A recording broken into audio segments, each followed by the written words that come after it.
Bullet train चलाने की बात की थी, महिलाओं को सुरक्षा देने की बात की थी। कोई भी वादा उन्होंने पूरा नहीं किया। अगर अदानी जैसे बड़े धन्ना सेठों का कर्जा माफ किया जा सकता है तो किसानों का भी कर्जा माफ किया जाना चाहिए। अगर नेताओं को पेंशन मिलेगा तो सरकारी कर्मचारियों को भी पेंशन देना पड़ेगा। उनका फेवरेट सब्जेक्ट जो है वो है विभाजन, नफरत, जाति की बात, धर्म की बात, दंगे की बात। आप बताइए कि किसानों का कर्जा माफ होगा कि नहीं। भाजपा दफ्तर में जाकर के भाजपाइयों से पूछ लीजिए, वो भी कहेंगे कि अशोक गहलोत जी के खिलाफ कोई गुस्सा नहीं। अंग्रेजी बोलने भी नहीं आता है तो गृह मंत्री ने अपने बेटे को बीसीसीआई का सेक्रेटरी बना दिया है। तो हर कोई तो देश का गृह मंत्री नहीं है। मंत्री जी का हवाई जहाज भी जनता के टैक्स के पैसे से ही खरीदा जाता है। 20,000 करोड़ का सेंट्रल विस्टा भी जनता के पैसे से ही बन रहा है। जनता के पैसे से ही बड़े बड़े पूंजीपतियों का भी कर्जा माफ किया जाता है। मंत्री जी का कार भी जनता के पैसे से आता है।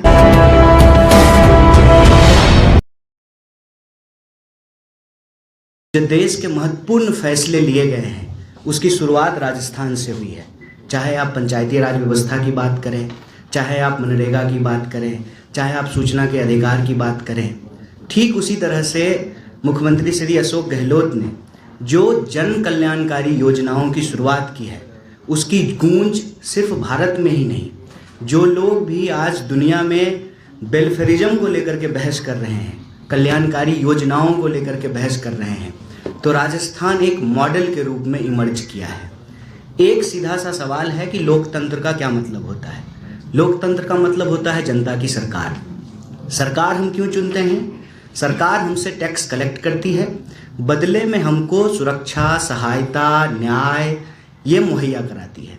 हम हर चीज़ में टैक्स सरकार को देते हैं, बदले में सरकार हमारे लिए रोजी रोटी, कपड़ा, मकान, शिक्षा, स्वास्थ्य, सड़क, बिजली, पानी सबकी व्यवस्था करती है। ये लोकतंत्र का मॉडल है।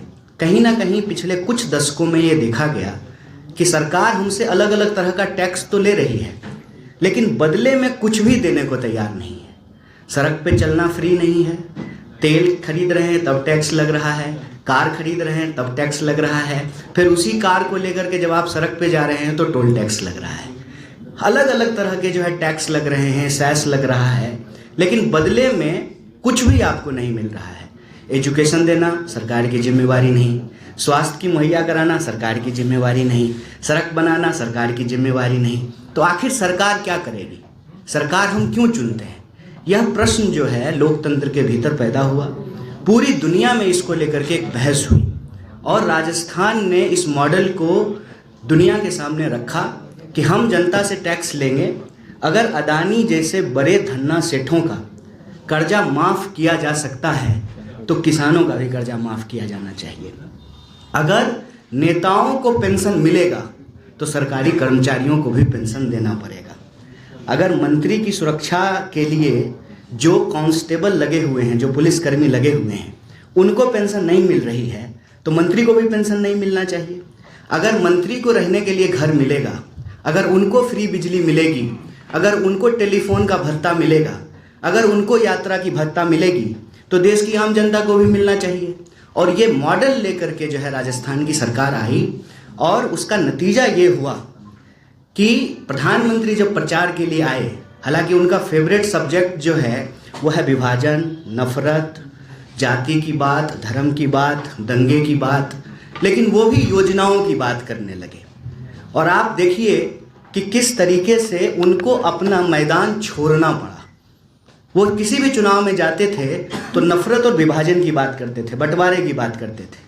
यहाँ आकर के वो भी कह रहे हैं कि हम 450 रुपये में सिलेंडर देंगे। ये बहुत बड़ी जीत है जनता की कि आप 500 रुपये में सिलेंडर देना शुरू किए तो जो सरकार बनाने की कोशिश कर रही है, जो पार्टी सरकार में आना चाहती है, वो भी कह रही है कि हम 450 रुपये में सिलेंडर देंगे। तो देंगे क्यों? देना शुरू कर दीजिए। केंद्र में आपकी सरकार है, पूरे देश में आपकी सरकार है, बगल में उत्तर प्रदेश में आपकी सरकार है, मध्य प्रदेश में आपकी सरकार है, आसाम के मुख्यमंत्री आए थे, आसाम में आपकी सरकार है। आप देना शुरू कर दीजिए ना। आप बताइए कि ओल्ड पेंशन स्कीम आप लागू करेंगे कि नहीं करेंगे? हमने ओल्ड पेंशन स्कीम लागू कर दिया। आप बताइए कि किसानों का कर्जा माफ होगा कि नहीं होगा? अगर लाखों करोड़ कर्जे जो हैं पूंजीपतियों के माफ हो सकते हैं, अदानी जैसे बिजनेसमैन के माफ़ हो सकते हैं तो किसानों के क्यों नहीं माफ़ हो सकते हैं।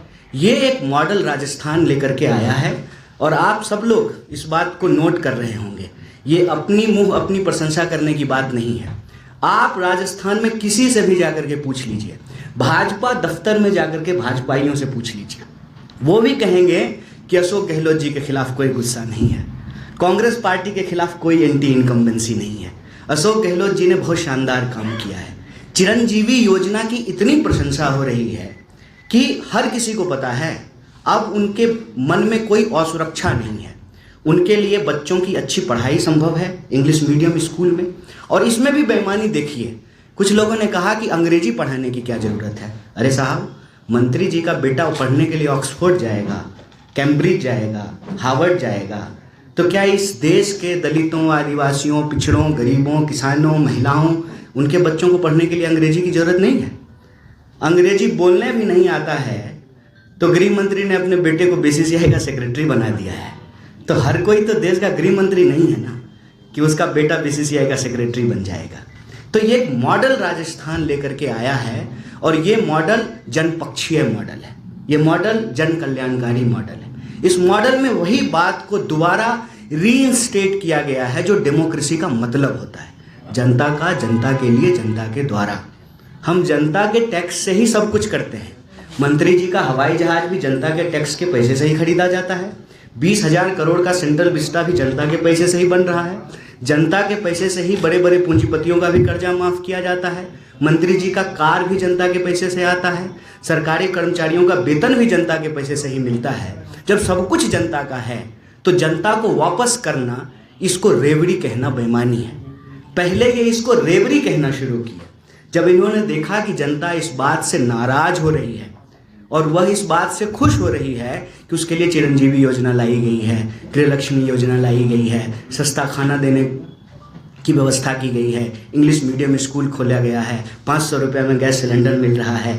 जब देखा कि जनता इस बात से नाराजगी जता रही है तो अचानक से उन्होंने जो है अपने बात को पलट दिया। बात पलटने में तो भाजपा माहिर है। पहले जो है उन सारी योजनाओं को वो रेवड़ी बता रहे थे। जब जनता ने उसको कहा कि ये रेवड़ी नहीं है, हमारा अधिकार है, ये हमारा राइट है, ये प्रिविलेज नहीं है, ये हमारा राइट है, और जब जनता के अंदर इस बात का असर होना शुरू हुआ, पहली बार आप देखेंगे कि सरकार के खिलाफ राजस्थान में कोई एंटी इनकम्बेंसी ही नहीं है। कहीं कहीं आपको किसी नेता से कोई नाराजगी मिल सकती है, लेकिन सरकार के खिलाफ कोई नाराजगी नहीं है, मुख्यमंत्री जी के खिलाफ कोई नाराजगी नहीं है, भारतीय राष्ट्रीय कांग्रेस के खिलाफ कोई नाराजगी नहीं है। इस बात को देखते हुए फिर बीजेपी के पास एक ही रास्ता बचता है, वो जो है ऊंच नीच, जात पात, धर्म, बंटवारा, नफरत, उस पे वो उतर आए हैं। एक तरफ वो अपने संकल्प की भी बात कर रहे हैं, लेकिन चूंकि उनको उन संकल्पों को पूरा नहीं करना है, उनकी आदत है कि बस वो कहते हैं। आप सब जानते हैं उन्होंने ही पहले 15 लाख रुपया सबके खाते में पहुंचाने की बात की थी, हर साल 2 करोड़ नौकरी देने की बात की थी। कोई भी वादा उन्होंने पूरा नहीं किया है। 2022 तक पक्का मकान बनाने की बात की थी, बुलेट ट्रेन चलाने की बात की थी, महिलाओं को सुरक्षा देने की बात की थी। कोई भी वादा उन्होंने पूरा नहीं किया है। इसीलिए वो जो वादा भी कर रहे हैं उसमें कह रहे हैं कि हमारी गारंटी है। प्रधानमंत्री जी कह रहे हैं कि हमारी गारंटी है। सर, गारंटी की क्या बात है? आप तो हैं प्रधानमंत्री, कांग्रेस से ज़्यादा देश में आपकी पार्टी की सरकार है, आप लागू कर दीजिए ना। जिस तरीके से भारतीय राष्ट्रीय कांग्रेस ने राजस्थान मॉडल बनाया है, आप बताइए कि ये मॉडल जो है आप स्वीकार करते हैं कि नहीं करते हैं। आप इस पे स्टैंड लीजिए कि आप ओल्ड पेंशन स्कीम लागू करेंगे कि नहीं करेंगे। आप स्टैंड लीजिए कि आप चिरंजीवी जैसी योजना लेकर आएंगे कि नहीं आएंगे। आप देश भर में जो है आम गरीबों, विद्यार्थियों के लिए इंग्लिश मीडियम के स्कूल खोलेंगे कि नहीं खोलेंगे। आप ये लागू कीजिए कि पूरे देश में जो है 450 रुपये में, 500 रुपये में लोगों को सिलेंडर मिलेगा। आप ये लागू कीजिए जिस तरीके से राजस्थान की सरकार ने 3 लाख तो सरकारी नौकरी दी है, 9 लाख से ज़्यादा मनरेगा में लोगों को काम मिला है, लगभग 90 लाख, और 1 करोड़ लोगों को वृद्धा पेंशन मिल रहा है। अगर हम वृद्धा पेंशन की बात करें तो आपको नोट करना चाहिए इस बात को कि भारत की सरकार ने जो ओल्ड लोगों को, बूढ़े लोगों को जो कंसेशन मिलता था रेलवे में, उसको बंद कर दिया है और कह रहे हैं ये कि हम देंगे, ये नहीं देंगे, जो मिल रहा है वो भी ये बंद कर देंगे। इसीलिए ये राजस्थान में एक बार फिर से ध्रुवीकरण करने की कोशिश कर रहे हैं। आते हैं और कहते हैं भारत माता की जय। भारत माता की जय का मतलब होता है भारत के लोगों की जय, भारत के किसानों की जय, भारत के माताओं की जय, भारत के बूढ़ों की जय, भारत के बच्चों की जय, भारत के महिलाओं की जय, भारत के अंदर गरीबों की जय। देश सिर्फ 2-4 मुट्ठी भर लोगों का नहीं है, देश इस देश के 140 करोड़ लोगों के रहने वालों का है। और जय कहने का मतलब ये होता है कि आप उनके लिए कुछ कर रहे हैं। आपके काम को अगर हम देखें तो आप कहते हैं भारत माता की जय, करते हैं अदानी भैया की जय, सारा एक एक करके पोर्ट जो है आपने अदानी को दे दिया है। आप सबको मालूम होना चाहिए जयपुर पोर्ट भी जो है अदानी को देने की बात हो रही है। अगर मैं गलत बोल रहा हूं तो मेरी बात को आप काट सकते हैं। तो एक मॉडल राजस्थान ने दिया है और पहली बार मैं समझता हूं, अगर मैं ठीक हूं तो बड़े जोर शोर तरीके से, शानदार तरीके से राजस्थान के चुनाव में योजनाओं की बात हो रही है और हम अपने पिच पर उनको लेकर के आए हैं। वो भी ये कहना शुरू किए हैं कि हम 450 में सिलेंडर देंगे, लेकिन आप जानते हैं कि उनकी बात की कोई गारंटी नहीं है, कोई गारंटी नहीं है उनकी बात की।